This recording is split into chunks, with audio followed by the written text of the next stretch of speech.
Il y a quelques mois, j'ai fait l'acquisition d'une chambre photo 4x5 de chez Intrepid pour m'initier aux joies de la photographie grand format après de longues réflexions et un long moment d'hésitation. Alors j'avais déjà emmené cette chambre pour un test en photographie de paysage et d'architecture et j'avais été très satisfait du résultat des photos, même si ça m'avait permis de me rendre compte que la courbe d'apprentissage pour maîtriser tous les aspects de la photographie grand format n'est pas facile à gravir.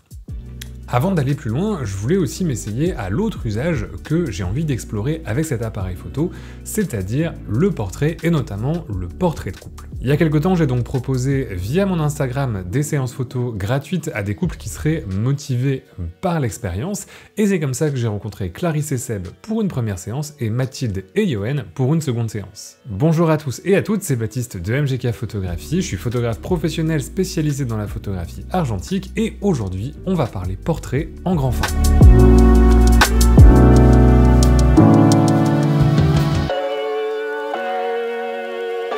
Commençons pour moi par le but de ces deux séances. En ce qui concerne l'apprentissage de quoi que ce soit, j'ai une conviction profonde que rien ne remplace la pratique, en tout cas, c'est ce qui fonctionne pour moi.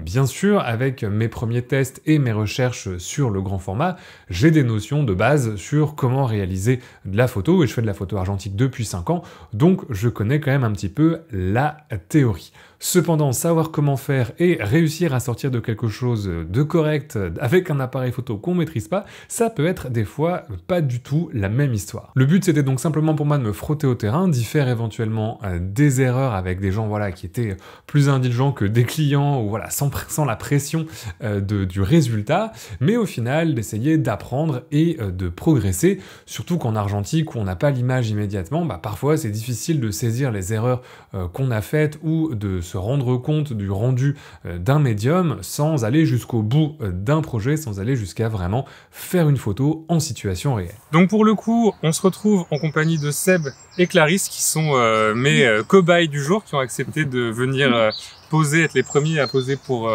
des photos en 4x5. Et donc on se retrouve avec Mathilde et Yoann qui sont mes deuxièmes cobayes pour cette petite série de portraits de couple à la chambre. Vous n'avez jamais fait de photos de couple ensemble. C'est la première fois que vous faites des photos à la chambre. Oui, tout à fait. Et c'est la première fois que vous faites une séance de couple aussi. Ouais, ça va être le crash test. Donc voilà, on est aujourd'hui dans un parc à Croix, pas loin de Lille. Et on croise les doigts pour qu'il ne pleuve pas. Mais voilà, au pire, on a un abri. Mais on va essayer de faire le maximum avant la pluie. On va se mettre en place, on est là dans un parc au nord de l'île avec des ruines de la cité le Vauban, etc. Donc ça va être chouette et on va essayer de faire 5 à 6 plans film selon le temps que ça prendra. Donc c'est parti. La première difficulté pour moi par rapport à de la photo de paysage, notamment hors de conditions de studio pour du portrait, c'est toute la phase de préparatif avant la photo. L'installation de la chambre, c'est relativement rapide, et puis il y a un côté un petit peu interactif avec les gens la première fois, mais dans la prise de photo, il s'agit surtout de rien oublier, tout en gardant une interaction avec les personnes que tu photographies, parce que tu peux pas juste les mettre à distance, surtout là, c'était pas des gens qui étaient modèles ou quoi que ce soit, c'est des gens qui n'ont pas l'habitude de la photographie, donc faut rester dans l'interaction pour qu'ils se sentent à l'aise et qu'ils se sentent inclus dans le process. C'est le cas de ma pratique, je travaille avec des gens qui ne sont pas modèles, je travaille avec des clients, des particuliers, etc., qui n'ont pas l'habitude de poser, et c'est pour ça que j'avais fait appeler à des couples normaux, entre guillemets, pas des gens qui ont l'habitude de l'appareil photo, pour vraiment me mettre en situation réelle, et ça implique forcément de guider les personnes dans leur pose, dans leur attitude, et de rester en interaction permanente avec elles pendant la séance et pendant la prise de photo. Alors, tiens, en plus là, on est à une distance, tiens, mets-toi à sa place et viens regarder à l'intérieur. Tu mets la tête totalement dedans. Alors tu vois à l'envers. Ah, c'est beau. Mais tu vois directement la photo, ok? Si tu veux, fais l'inverse, mets-toi à sa place. Et puis comme ça tu pourras voir... Alors on met un cache en fait pour éviter d'avoir le soleil, tu vois. Donc là pour le coup, là on est à 5-6, mais tu vois, c'est pareil, c'est que là elle paraît trop belle, la profondeur de champ, Mais en fait, sur la photo, si je la prends là comme ça, il va y avoir juste peut-être... il faut vraiment pas... Et si tu fais juste ça, en te reculant, tes yeux ils vont être flous. Et sur un 4x5, ça va se voir beaucoup. Parce qu'habituellement, en 35 mm et même en moyen format, je peux déclencher un petit peu à la volée, adapter mes réglages au moment, à la lumière qui change, etc. Mais à la chambre, c'est pas possible parce qu'une fois que tu as tout installé, une fois que tu as fait les réglages d'exposition et surtout une fois que tu as mis le dos à l'arrière de la chambre, bah, tu peux plus voir ton image et c'est difficile à la fois d'ajuster le cadre, la composition, de changer la pose de ton ou ta modèle ou de couple que tu photographies sans avoir à tout recommencer au départ. Et comme c'est un processus qui prend quand même pas mal de temps de faire une photo, là j'étais à 15-20 minutes pour une image, bon, bah t'as pas forcément envie de recommencer, pareil pour ton sujet. Voilà, regardez, ouais. Tournez le regard vers lui, et puis voilà, super.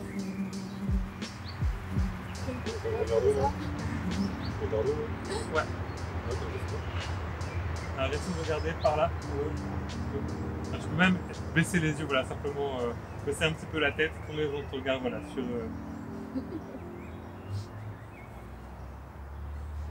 Je suis désolée. Non, c'est très bien, il n'y a pas de souci. Après, c'est le naturel aussi, c'est bien. C'est bien de rire. Au contraire, le but, c'est pas forcément d'être d'être 100% sérieux. Ok, super. Hop. Voilà.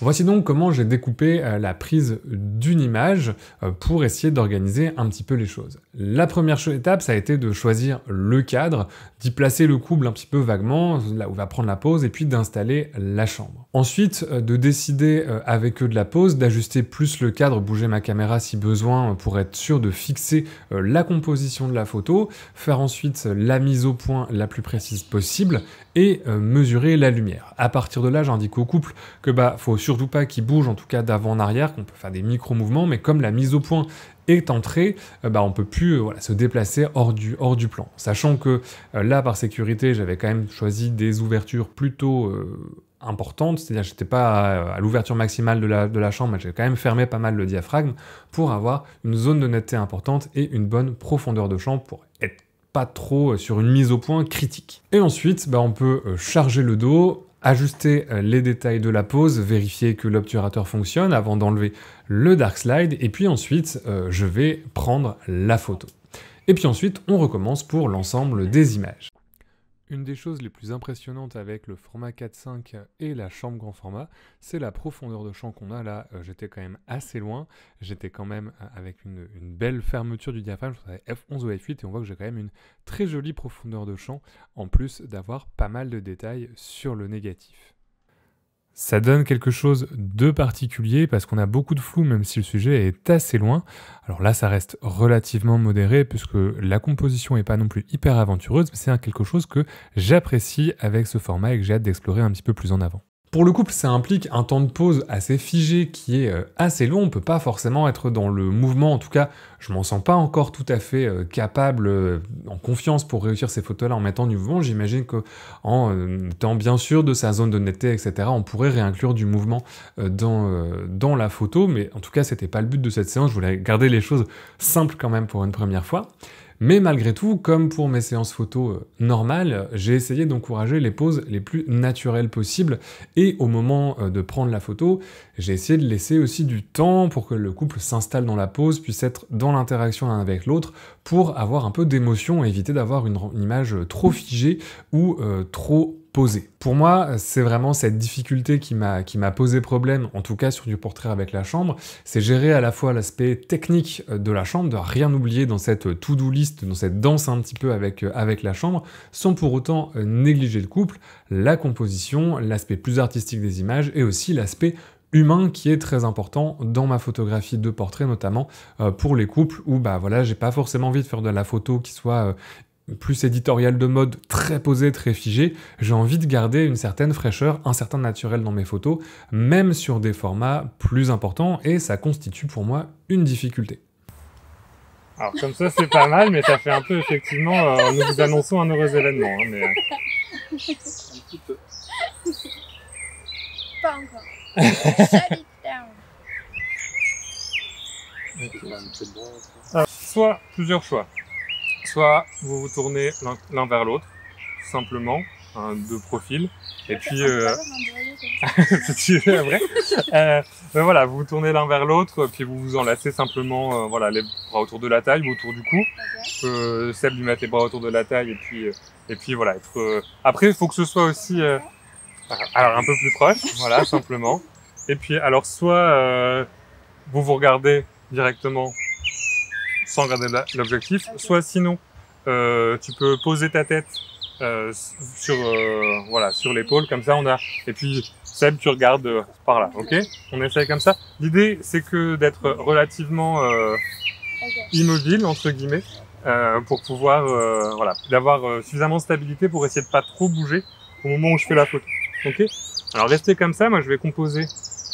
Donc là je prends un des films, je vais les mettre là, et donc là en fait je peux plus voir la photo, je peux plus vérifier les réglages ni quoi que ce soit. D'accord, donc c'est vraiment là qu'il faut bouger le moins possible.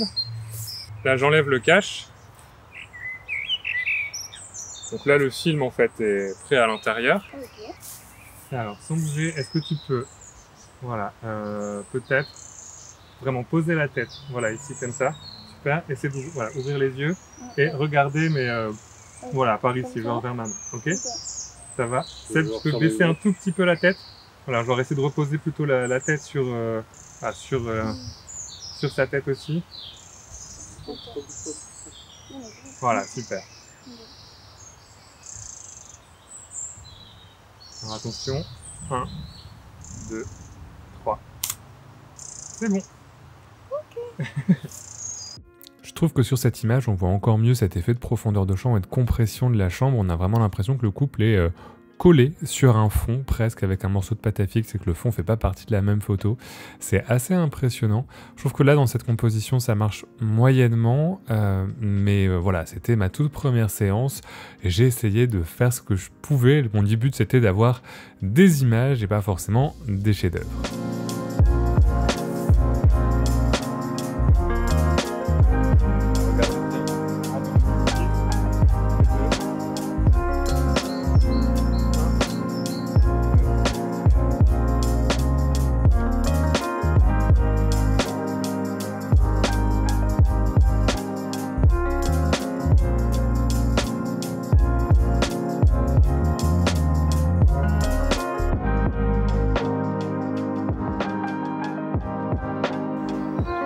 C'est bon, vous pouvez vous embrasser si vous voulez.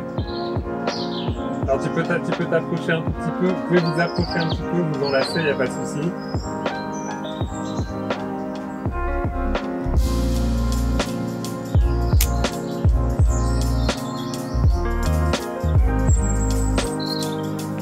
C'est bon.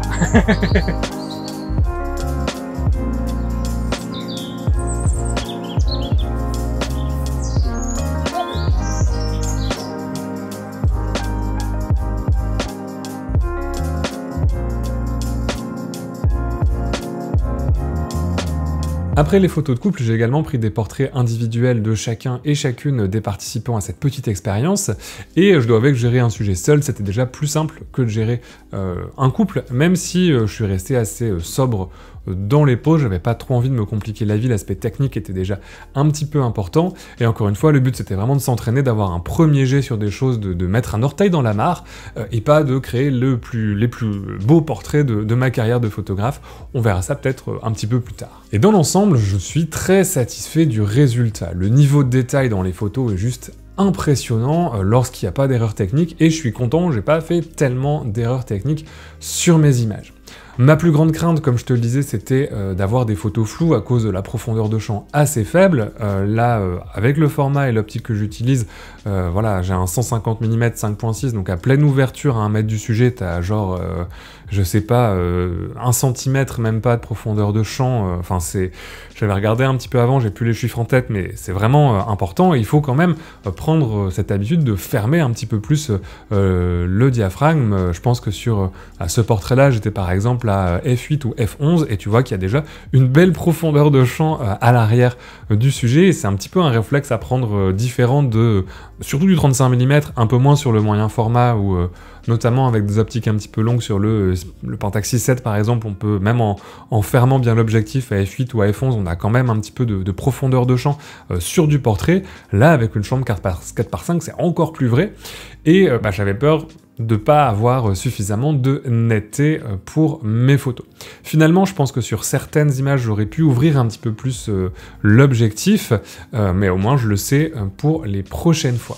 Ok, alors, tes bras, soit tu les mets dans les mains dans les poches, alors pareil, tu vas tourner un petit peu de 3/4, voilà, soit tu peux les croiser, comme tu préfères, ça dépend ce qui te semble le plus naturel, on va les garder dans les poches, je pense.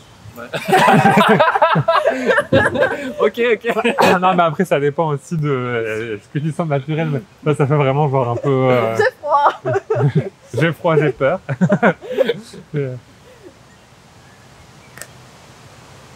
Alors c'est pareil, le menton un petit peu haut, tu vas porter... Alors haut, c'est dans l'autre sens.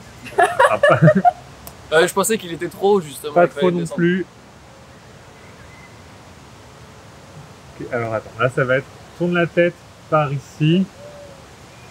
Genre beaucoup ou... Ouais, pour être face, pour avoir vraiment la tête de face, pour éviter d'avoir les reflets dans les lunettes. Je peux enlever les lunettes aussi, hein, si jamais. Ah, essaye sans les lunettes pour le coup, si ça t'embête pas.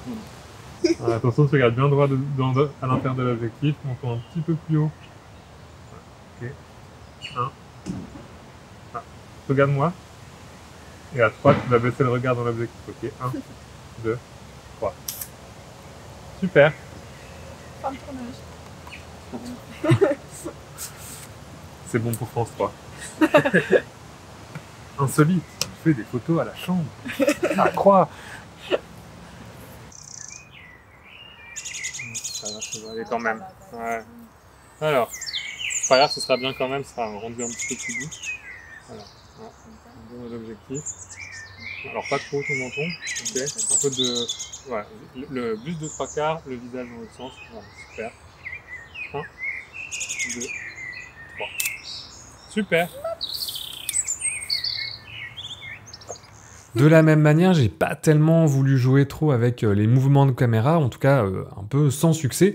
Sur cette image par exemple, je voulais avoir les visages nets et les mains dans le flou, mais malheureusement la profondeur de champ tombe un peu vite et j'ai qu'un des visages sur deux qui est net, l'arbre derrière est net, donc je sais plus exactement ce que j'ai fait comme mouvement, et ça n'a pas rendu ce que je voulais, mais c'est pas grave, c'est les aléas aussi de la découverte. C'est aussi un peu le problème avec l'appareil photo que j'utilise, la caméra d'Intrépide, puisque c'est une chambre un peu de découverte qui est pas une chambre hyper coûteuse. Alors ça a l'avantage de pas te péter le porte-monnaie quand tu te lances, mais par rapport à des chambres plus premium, on va dire, au niveau des ajustements, notamment au niveau des réglages, il n'y a pas forcément de mécanisme hyper précis pour garder en mémoire les réglages ou pour faire des réglages vraiment très précis en termes de mouvement du dos ou du corps avant. Donc voilà, c'est aussi le temps d'apprendre à utiliser l'appareil et de se former un petit peu plus là-dessus. Pour l'instant, j'y vais encore un petit peu à la débrouille, comme je pense, comme je vois, et ça va rentrer au fur et à mesure de mon parcours dans cet apprentissage du grand format. D'ailleurs, cette chambre, j'en ferai très certainement une review dans les mois qui viennent quand j'aurai un petit peu plus d'usage avec, donc si ça t'intéresse, n'hésite pas à t'abonner à la chaîne pour ne pas manquer cette vidéo. Bilan des courses de cette première expérience de portrait en chambre grand format. Quand ça marche, le portrait à la chambre, c'est quand même vraiment unique et j'ai hâte d'explorer les possibilités de ce format un peu plus en avant.